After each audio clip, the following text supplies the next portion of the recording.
নমস্কার বন্ধুরা, শ্রাবণী রান্নাঘরে আপনাদের সবাইকে স্বাগত জানিয়ে আমি প্রতিদিনের মতো আবারও আজকের একটা রান্নার ভিডিও নিয়ে আপনাদের সামনে চলে এসেছি। আজকের আমি আপনাদের চিতল মাছ দিয়ে একটা অসাধারণ রেসিপি বানিয়ে দেখাবো। আশা করি আপনাদের ভালো লাগবে। তার জন্য কিন্তু আমার পুরো ভিডিওটা আপনাদের দেখতে হবে। আর দেখা শুরু করার আগে একটা লাইক দেবেন, ভিডিওটা সম্পূর্ণ দেখে সুন্দর একটা কমেন্ট করবেন আর শেয়ার করতে ভুলবেন না। তাহলে চলুন আজকের আমি এই রেসিপিটা কিভাবে বানাচ্ছি সেটা আপনারা একবার দেখে নিন।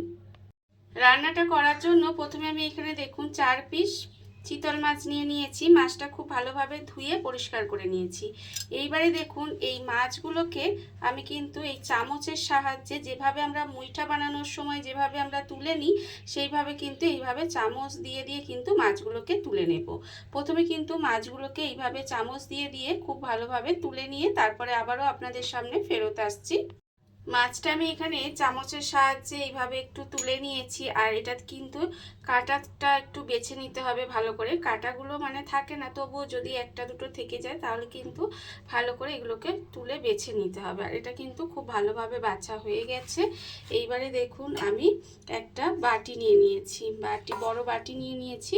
বাটির মধ্যে কিন্তু এই যে মাছটা আমি করে রেখেছি সেই মাছটা কিন্তু এখানে নিয়ে নিচ্ছি। মাছটা কিন্তু প্রথমে নিয়ে নিতে হবে, দেখুন এইভাবে কিন্তু নিয়ে নেব। আর আজকের আমি যে রেসিপিটা বানাবো সেটা খেতে কিন্তু ভীষণই সুন্দর হয়। দেখুন আমি কিন্তু পুরো মাছটা এখানে নিয়ে নিয়েছি। এইবার আমি এর মধ্যে দিয়ে দেব প্রথমে পেঁয়াজ কুচি। এখানে কিন্তু আমি একটা বড় সাইজের পেঁয়াজকে একদম ছোট ছোট করে কুচি করে রেখেছি, সেই পেঁয়াজটা দিয়ে দিলাম। আর দেব আমি এখানে রসুন কুচি। এখানে কিন্তু চার কোয়া মতো রসুন একদম কুচি করে রেখেছি, সেই রসুনটাও এখানে দিয়ে দিলাম। আর আমি এর মধ্যে দেব ঘরে থাকা সাধারণ মশলা। এখানে আছে নুন, হলুদ গুঁড়ো, লঙ্কার গুঁড়ো, আর আছে আমার জিরে গুঁড়ো আর গরম মশলা গুঁড়ো। সেই সমস্ত কিছুও কিন্তু এখানে দিয়ে দিলাম। দিয়ে এবার হাত দিয়ে খুব ভালোভাবে মেখে দেব। কতটা ঝাল খাবেন সেটা বুঝে কিন্তু লঙ্কা গুঁড়োটা ব্যবহার করবেন। এবারে দেখুন হাত দিয়ে সমস্তটা এইভাবে একটু মেখে নিচ্ছি। আর আমি প্রতিদিনের মতো আপনাদের একটা কথাই বলবো যে প্লিজ আমার ভিডিওটা আপনারা টেনে টেনে দেখবেন না, পুরো ভিডিওটা দেখুন। আশা করি আপনাদের ভালো লাগবে। আর আজকে আমি যে স্ন্যাক্সের রেসিপিটা বানাচ্ছি এটা কিন্তু আপনারা শুধু মুখে খেতে পারেন, ডাল ভাতের সঙ্গে খেতে পারেন, চা কফির সঙ্গে খেতে পারেন। খেতে কিন্তু অসম্ভব সুন্দর হয়। বাড়িতে থাকা খুব সাধারণ উপকরণ দিয়ে কিন্তু আজকের এই রেসিপিটা আমি বানাবো, অথচ খেতে কিন্তু অপূর্ব সুন্দর হবে। দেখুন আমি কিন্তু এখানে হাত দিয়ে একটু এইভাবে মশলাগুলো সমস্ত কিছু মেখে নিয়েছি। মাখা আমার এখানে হয়ে গেছে। এইবারে আমি এর মধ্যে দিয়ে দেব বাইন্ডিংয়ের জন্য অল্প করে একটু বেসন। খুব বেশি বেসন দেওয়ার দরকার নেই, এইভাবে অল্প একটু বেসন দেব, দিয়ে একটু মাখতে থাকবো। মানে যতটা আর কি একটা বাইন্ডিংয়ের জন্য লাগবে ততটুকুই বেসন দেবো, খুব বেশি দেবো না, তাহলে কিন্তু খেতে ভালো লাগবে না। এবারে দেখুন এটাকে এইভাবে খুব ভালোভাবে মেখে নিতে হবে। আর আমার চ্যানেলের নতুন বন্ধু, পুরনো বন্ধু সবাইকেই বলছি আমার তরফ থেকে অনেক অনেক ভালোবাসা। নতুন বন্ধুদের বলবো যদি আমার চ্যানেলটা সাবস্ক্রাইব করেন তাহলে পাশে থাকা বেল বাটনটা অবশ্যই প্রেস করে দেবেন, যাতে আমি যখনই কোনো নিত্য নতুন ভিডিও আপলোড করব সবার প্রথমে আপনাদের কাছে নোটিফিকেশান চলে যাবে এবং আপনারা আপনাদের সময় মতো ভিডিওটা দেখে নিতে পারবেন। আর পুরনো বন্ধুদের বলবো এইভাবে আমার পাশে থাকার জন্য, আমাকে এগিয়ে যেতে সাহায্য করার জন্য আপনাদের অসংখ্য অসংখ্য ধন্যবাদ। দেখুন আমার কিন্তু এটা প্রায় মাখা হয়ে গেছে। আর এইভাবেই কিন্তু এটাকে মেখে নিতে হবে। এটা আমার এখানে ভালোভাবে মাখা হয়ে গেছে, আমি কিন্তু এটা ভালো করে মেখে নিয়েছি। আর অন্যদিকে দেখুন গ্যাসটা অন করে আমি কিন্তু এখানে একটা ফ্রাই প্যান বসিয়ে দিয়েছি। আর এবার ফ্রাই প্যানের মধ্যে আমি দিয়ে দেব তেল। এখানে কিন্তু আমি সর্ষের তেলই ব্যবহার করছি, তবে আপনারা চাইলে কিন্তু এখানে সাদা তেলও ব্যবহার করতে পারেন। আমি এখানে তেল দিয়ে দিলাম, দিয়ে তেলটাকে প্রথমে খুব ভালোভাবে গরম করে নেব। তেলটা আমার এখানে খুব ভালোভাবে গরম হয়ে গেছে, তেল আমি এখানে ভালোভাবে গরম করে নিয়েছি।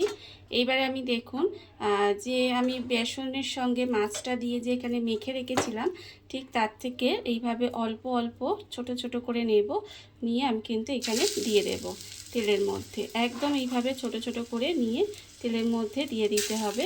আর এই যে স্ন্যাক্সগুলো আজকে বানাচ্ছি, এগুলো যে কী অপূর্ব খেতে হয়, আপনারা কিন্তু না বানিয়ে খেলে বুঝতে পারবেন না।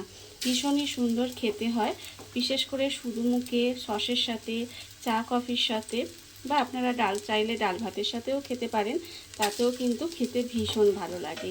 যে কোনো দিন আপনারা এইভাবে কিন্তু এই রেসিপিটা বানিয়ে দেখতে পারেন, আশা করি আপনাদেরও ভীষণ ভীষণ ভালো লাগবে। দেখুন এইভাবে আমি ছোট ছোট করে স্ন্যাক্স দিয়ে দিচ্ছি, দিয়ে এবার এটাকে গ্যাসটাকে একেবারে লোতে দিয়ে দেব। লোতে দিয়ে কিন্তু আমি এইগুলোকে উল্টিয়ে পাল্টিয়ে লাল লাল করে ভেজে নেব। এগুলোকে কিন্তু উল্টিয়ে পাল্টিয়ে এইভাবে একটু লাল করে ভেজে নিতে হবে। আর এই সময় কিন্তু গ্যাসটাকে একেবারে লোতে দিয়ে রাখবেন, তার কারণ যদি গ্যাসটা জোরে দিয়ে দেন তাহলে ওপর থেকে লাল হয়ে ভাজা হয়ে যাবে আর ভেতরটা কিন্তু কাঁচা থেকে যাবে, তখন কিন্তু খেতে ভালো লাগবে না। সেই জন্য গ্যাসটাকে একেবারে লোতে দিয়ে এইভাবেই কিন্তু এগুলো ভেজে নিতে হবে। আর দেখুন এগুলো কিন্তু এইভাবেই উল্টে পাল্টে একটু লাল লাল করে আমি ভেজে নেব। আমি কিন্তু এই স্ন্যাক্সগুলো দেখুন উল্টিয়ে পাল্টিয়ে লাল লাল করে ভেজে নিয়েছি। আর এগুলো কিন্তু ভাজা হয়ে গেছে, আর এর থেকে বেশি লাল করব না। এইভাবে কিন্তু এগুলো একটু ভেজে নিতে হবে। ভাজা হয়ে গেছে, এবার এগুলোকে আমি তুলে রাখবো। এগুলোকে কিন্তু আলাদা করে তুলে রাখতে হবে। স্ন্যাক্সগুলো আমি সমস্ত তুলে রেখে দিয়েছি। আবারও কিন্তু এই তেলের মধ্যে এইভাবে অল্প অল্প করে দিয়ে আর যেগুলো আছে সমস্তগুলো কিন্তু একইভাবে ভেজে নেব। এইভাবেই কিন্তু সমস্তগুলো ভেজে নিতে হবে। এগুলো ভেজে নিয়ে তারপরে আমি আপনাদের পরিবেশন করে দেখাবো ঠিক কেমন হলো। দেখুন বন্ধুরা, বাড়িতে থাকা কত অল্প উপকরণে, কত অল্প সময়, কত সুন্দর একটা চিতল মাছের রেসিপি বা চিতল মাছের স্ন্যাক্স রেসিপি যাই বলেন না কেন তৈরি হয়ে গেছে, আপনারা দেখতেই পেলেন। আর এটা কিন্তু খেতে ভীষণ সুন্দর হয়।